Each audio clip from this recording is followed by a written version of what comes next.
Hi, welcome. My name is Liz Ndoye, and I am here for the Hoboken Library online class called Art at Home. Thank you very much to the Hoboken Public Library for hosting these classes. Here we are still in the time of COVID-19, many of us sheltering in place. The arts are a great way to relax and relieve stress during this very chaotic period. We are going to continue talking about and working with collaborative artists. This week we are going to look at the duo of Frida Kahlo and Diego Rivera. Frida Kahlo and Diego Rivera are unquestionably perhaps the most famous collaborative team in the history of art. They were husband and wife. They had a very passionate, contentious on-again, off-again marriage, but they really inspired each other to do extraordinary work. Frida was a Mexican painter, known primarily for her portraits, but she also did some fantastic still lifes, which we're going to talk about later on in this lesson. She was inspired by nature and the folk arts of Mexico, and you will see the influence of those things in her work. She was a huge collector of pre-Columbian sculpture, and if you're ever lucky enough to go to Mexico City and visit her home, the Casa Azul in Mexico City, you will see all of the pre-Columbian sculpture that she has throughout her home. She later in life, as she grew into her early adulthood, she became a member of the Communist Party. Through the Communist Party, she met Diego Rivera and then began her close collaboration with him that lasted throughout both their lives. She was Diego Rivera's fifth wife. She was much younger than he was, much smaller than him. He weighed 300 pounds, and she was a whole foot shorter than he was. So to see them together was quite extraordinary. They were contrasts in life, contrast in love and in life. And even though they were so different physically, they saw eye to eye artistically and politically. And again, throughout their lives, they both were very inspired by Mexican folk art, Mexican history, and the political beliefs and ideals that they held. Her paintings raised interest all over the world. After she married Diego, she traveled extensively with him, including throughout the United States and also in France. She had a show both in New York City and also in Paris. The show in Paris elicited far less interest, but the Louvre purchased one of her paintings called The Frame, and it was the first Mexican artist ever purchased by the Louvre, so it was quite a historic thing. And Kahlo's work, as I said, was very autobiographical. In her teenage years, she suffered a horrible accident and lived in pain and was forced to stay in bed for most of her life. So she did many, many self-portraits while she was on her back, recuperating. She had many surgeries throughout her life. Again, if you get to go to her home, the Blue House in Mexico City, you'll see her bed was equipped with a canopy on which there was a mirror where she could literally look up at herself and create her self-portraits while she was isolating in bed. She's a great role model for us now during COVID-19. We can learn from how much she created when she was physically hampered and forced to stay at home. And now that we are in a similar situation, I hope that her work will inspire you. A little bit more about Diego Rivera. He too, of course, was Mexican. He was quite prominent in his day. He was born in 1886 and died in 1957. He's most famous for the huge frescoes and murals that he painted in Mexico cities and many cities throughout the world, including the United States of America, where you can find several of his murals in San Francisco, Detroit, and New York. He had a huge retrospective of his work at MoMA in 1931, and this was before he completed a 27 mural series known as the Detroit Industry Murals.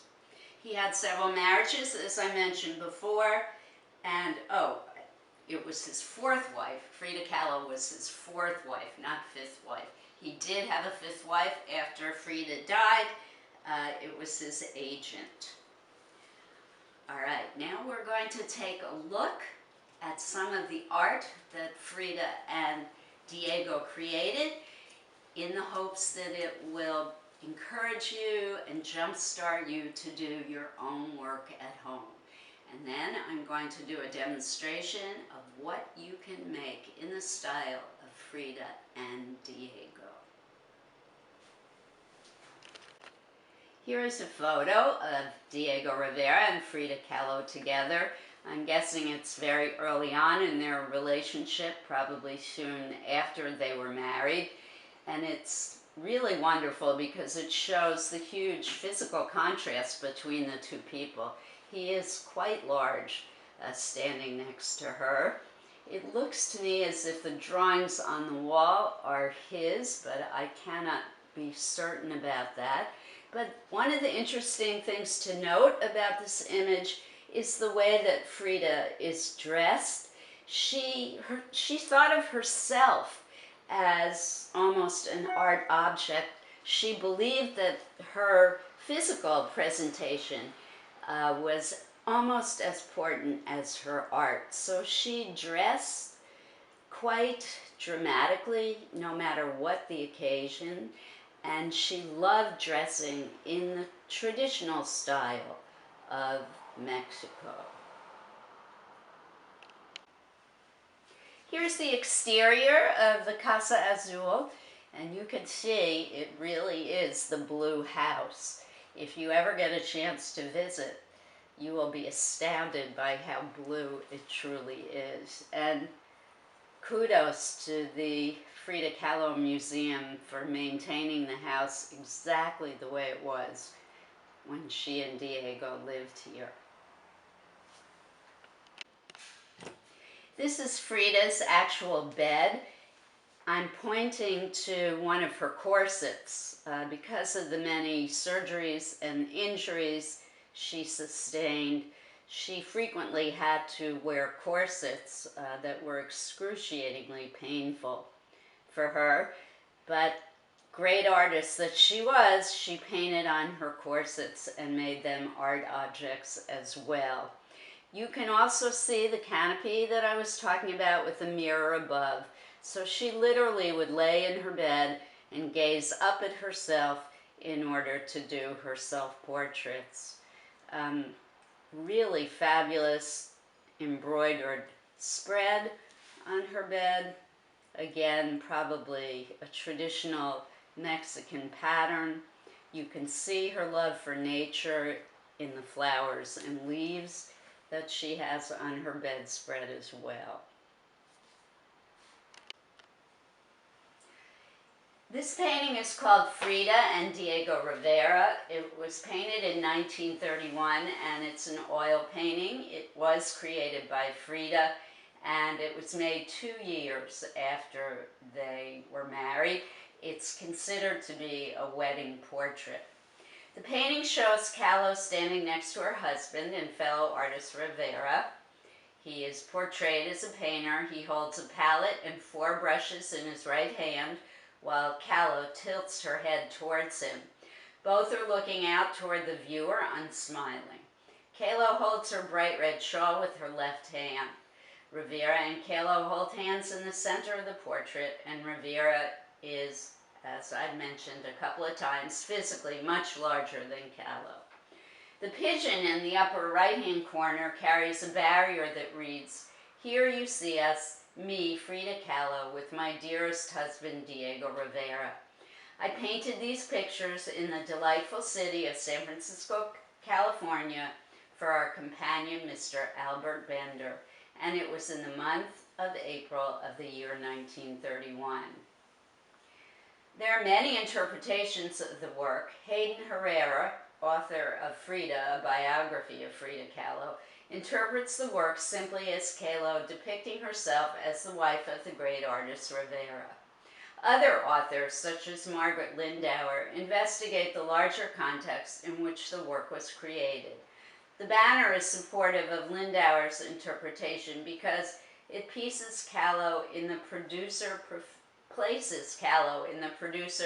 professional artist role.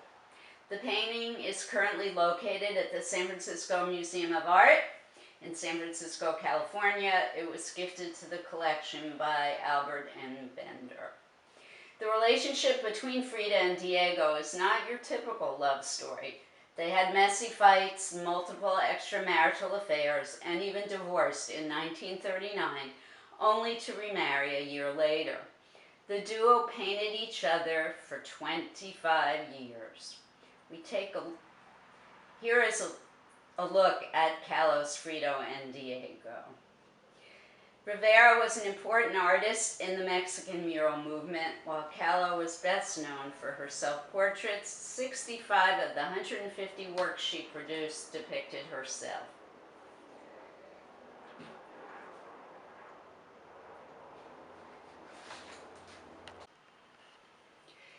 Diego Rivera painted in a very flat, almost abstract style. He too is influenced by the folkloric traditions in Mexico and was very faithful to using those techniques in his work. I believe that this is a detail of one of his large murals in Mexico City. It's showing women and men who are working in the fields, in the flower industry, which is still to this day quite large in Mexico. So these are farm workers in a Diego Rivera painting. It's a really beautiful composition, the way the female in the middle is pushing right up to the top of the painting with that enormous amount of calla lilies strapped to her back. It's quite a striking, wonderful composition. I also love the horizontal thrust of these two bundles of calla lilies. They make for a lot of movement in the picture as well.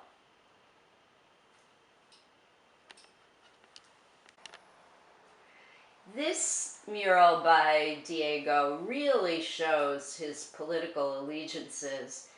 It appears to be a group of workers in protest, probably at a demonstration, rising up, including a really powerful mother with child right in the middle and foreground of the painting, with the really dramatic thrust of that soldier's sword out in front of her and the other male protester. It's definitely an image that for me portrays the communist workers fighting against the fascist oppressors. So a lot of emotion in this painting, a lot of forceful movement, and it's probably huge, as I believe it's one of his murals, so it has a presence. Much like Diego himself, his paintings always had a power to them.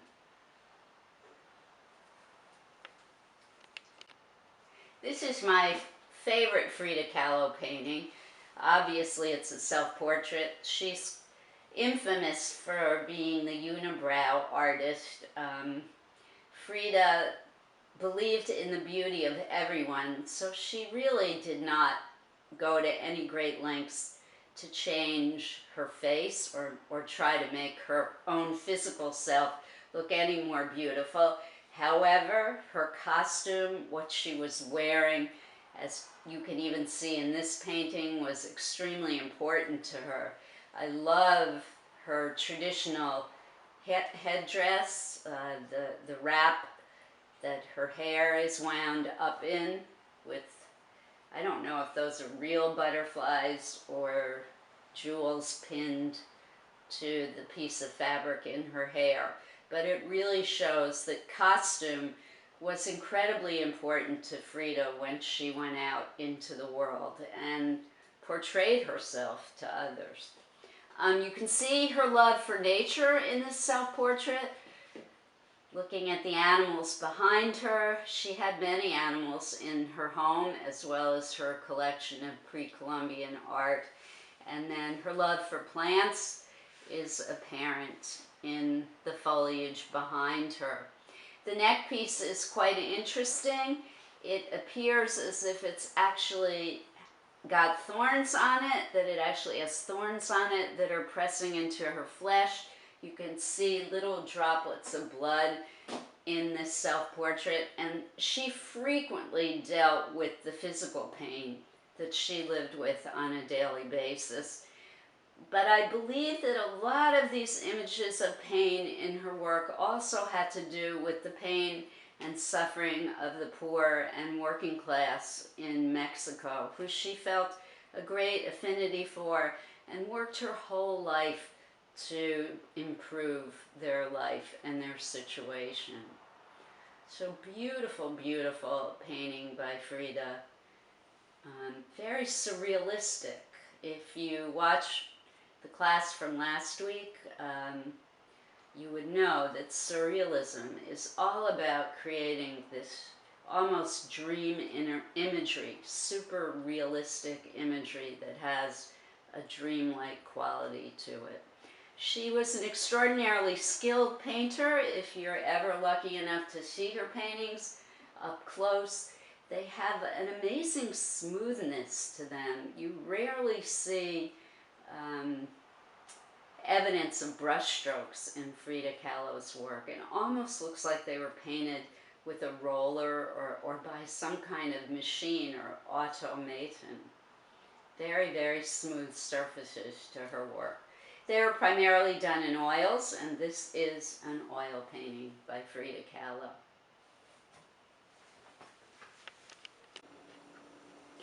Although Frida is most famous for her self-portraits, she did some really, really beautiful, almost jewel-like still lifes. And this is a really wonderful example of one of her still lifes.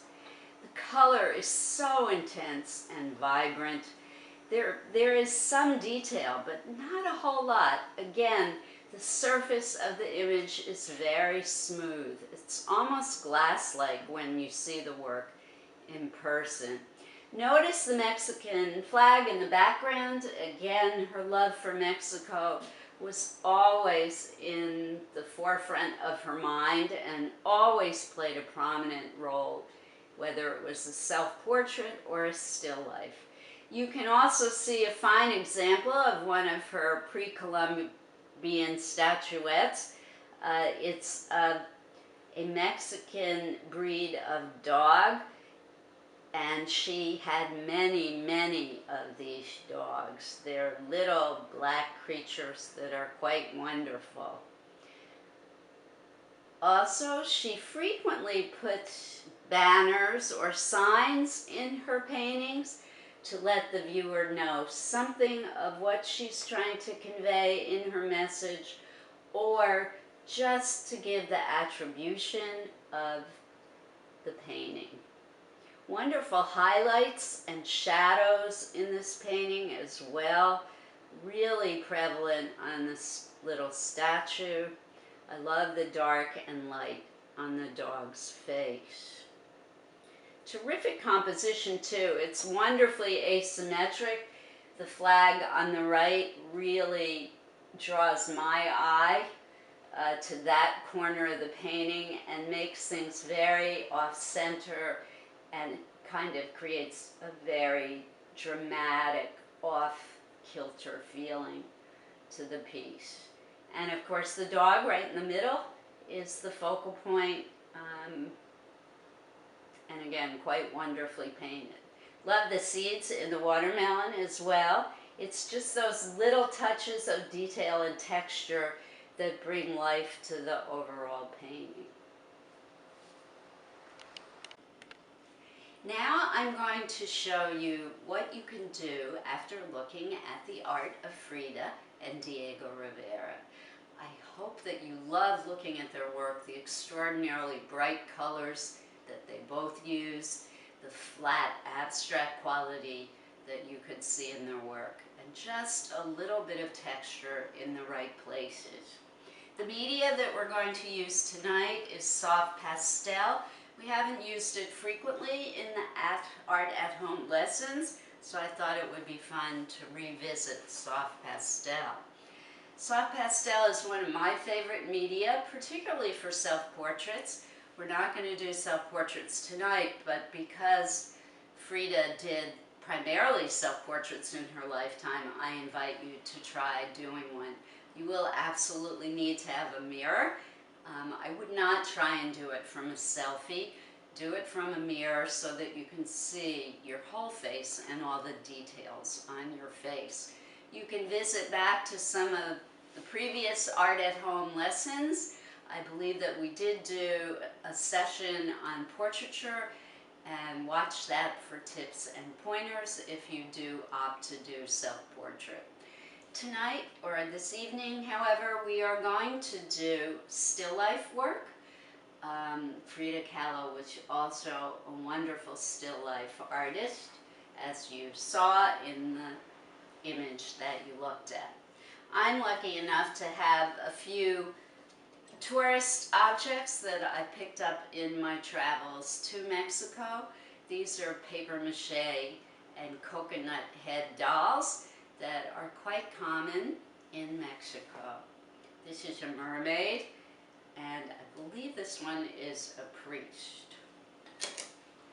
And they are going to be the subjects of my still life tonight. I chose them because the colors are so beautiful. This is part of the artistic tradition and aesthetic of Mexico. The colors are always bright like this.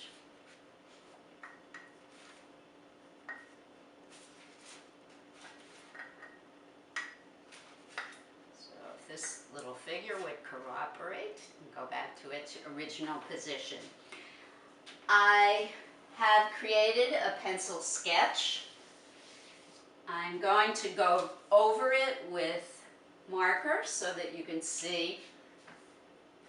I've tried to make a dramatic composition by making the objects that I've chosen quite large, way larger than I actually see them in front of me, way larger than life. I'm letting these either rays or locks of hair that are stretched out, I'm letting them go right off the edge of the paper. Artists love to do that because it creates a real drama in the image.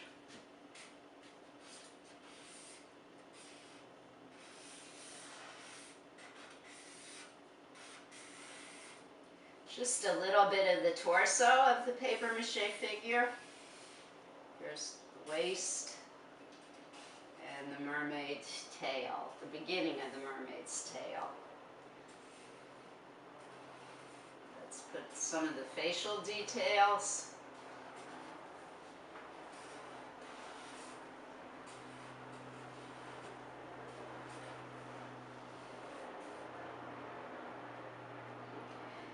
Now, in an actual soft pastel work, I wouldn't recommend using the marker.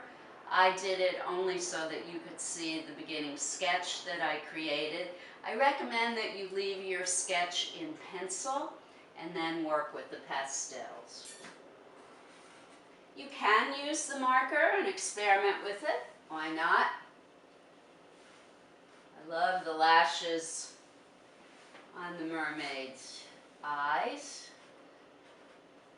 so I am going to add them.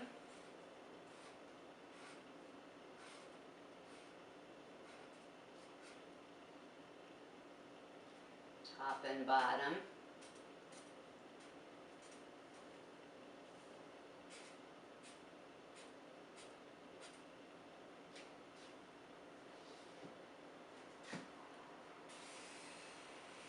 There's the other figure.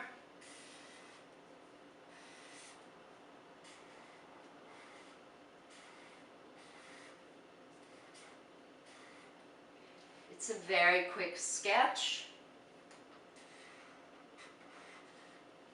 Depending on the objects you choose to put in your still life, you may have more details and you'll want to do a more complex, more finished sketch before you start working with the pastels. That's completely up to you as the artist.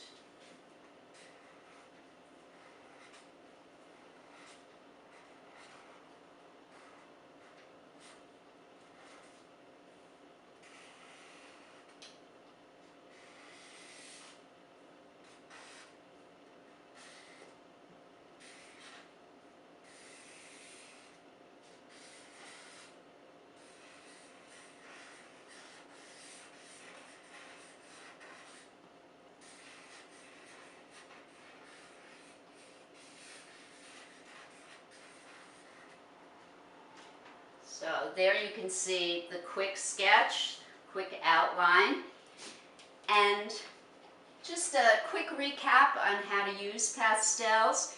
There are many options.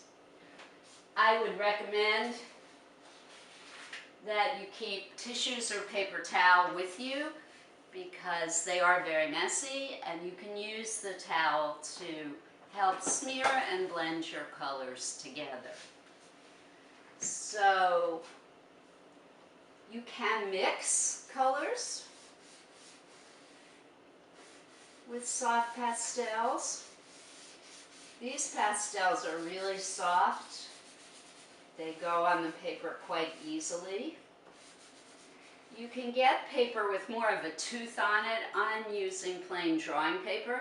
If you get really into pastel work, you can get papers that are created specifically for pastels, and they have a tooth or a rough texture so that the pastels will adhere to the paper better.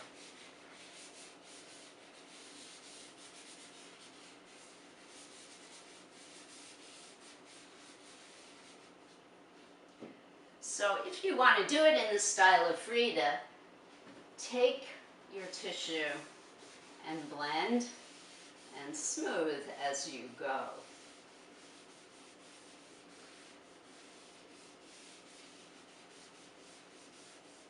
Remember, her oil paintings had a very smooth surface.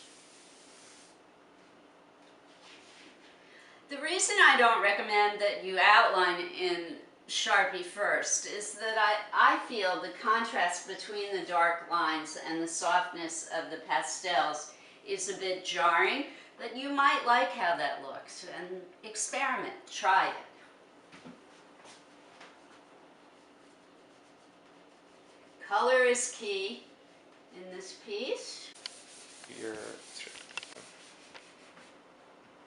I added a bit more color. I think you need to color as much as possible in this image, including the background. I don't know if you noticed in both Frida and Diego's paintings, the background was never devoid of color. They really, both artists celebrated color in a big way. So have fun with color. Unfortunately, we don't have enough time for me to complete this piece, but I think you get a feel for the kind of work you can do. Again, The object this week is to create a still life in the style of Diego and Frida Kahlo, Diego Rivera and Frida Kahlo. Look around your home for some interesting objects. If you're lucky enough to have a whole lot of fruit in your refrigerator, Frida loved painting images of fruit. Again, she loved nature so much. So coming up in the month of August, we're going to have a whole nother series of classes, Art at Home classes. They will be about all different things having to do with summer. So we'll be really working hard on summer-themed art. In closing, I want to thank the Hoboken Library. And if you would like to see more Art at Home classes, please visit the HobokenLibrary.org website and look for the Art at Home series. Take care, art on, be creative, and have fun.